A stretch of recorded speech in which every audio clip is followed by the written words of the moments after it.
अलीराजपुर की इन सीटों पर दिखाई देगा महासंग्राम। फिलहाल एक एक सीट पर कांग्रेस और बीजेपी है काबिज। पटेल और चौहान परिवार के बीच दिखाई देगी जंग। आदिवासी अस्मिता का मुद्दा रहेगा आगामी वक्त में खास। मध्य प्रदेश आदिवासी बहुल प्रदेश है। इनमें दो अलग अलग बेल्ट आते हैं, एक महाकोशल इलाके वाला तो दूसरा निमाड़ अंचल का इलाका। इनमें सियासत के नतीजे समय समय पर अलग ही तरह के सामने आते रहे हैं। जहां महाकोशल वाले इलाके में अन्य दल भी अपनी चमक दिखाते रहे हैं, तो निमाड़ में हमेशा से दो दलीय राजनीति का बोलबाला रहा है। हालांकि आज़ादी के बाद से सालों तक बस कांग्रेस ही इस इलाके का विकल्प दिखाई दी थी, लेकिन अब बीजेपी ने भी अच्छी पकड़ बनाकर चुनाव को रोचक बना दिया है। ऐसे में निमाड़ के अलीराजपुर जिले की दो विधानसभा सीट बेहद ही खास हो जाती है, जिनमें ताज़ा समीकरण से आज हम आपको दो चार कराएंगे। अलीराजपुर सीट पर बीजेपी का कब्जा।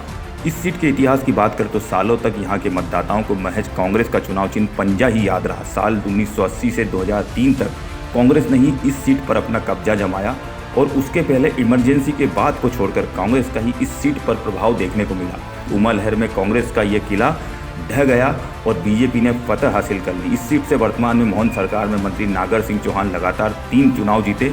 उसके बाद साल 2018 के चुनाव में वो कांग्रेस के महेश पटेल से चुनाव हार गए। वहीं फिलहाल एक बार फिर नागर सिंह चौहान ने अलीराजपुर सीट पर फतह हासिल कर मोहन सरकार में मंत्री पद पाया है।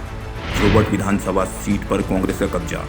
मध्य प्रदेश में अगर कांग्रेस के अमेठी किले के रूप में जिस सीट को पहचाना जाता है वह जोबट विधानसभा सीट है। यहाँ पर आज़ादी के बाद से एकाध बार छोड़कर आज तक कांग्रेस पार्टी चुनाव जीतती आ रही है।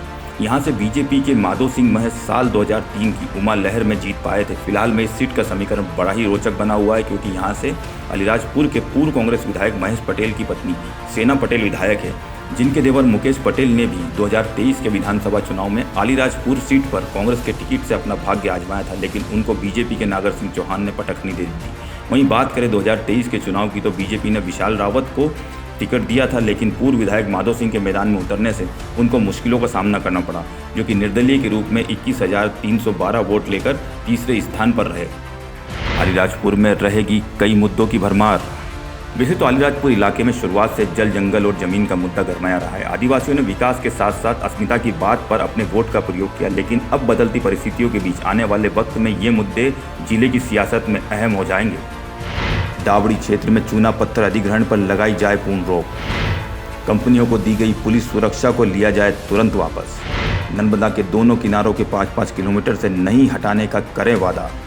नियमित और पर्याप्त बिजली आपूर्ति का किया जाए वादा। खाद बिजली की उपलब्धता सुनिश्चित करना कालाबाजारी पर हो सकती। आदिवासी किसानों के भूमि और वनाधिकारियों की सुरक्षा की हो बात। भूमि अधिग्रहण में ग्राम सभा की सहमति की जाए अनिवार्य।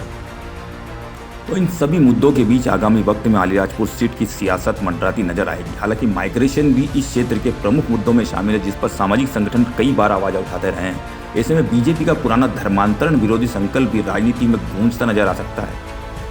अलीराजपुर से खबर डिजिटल के लिए कुलदीप खराड़िया की रिपोर्ट। खबर डिजिटल, हर पल आपके साथ।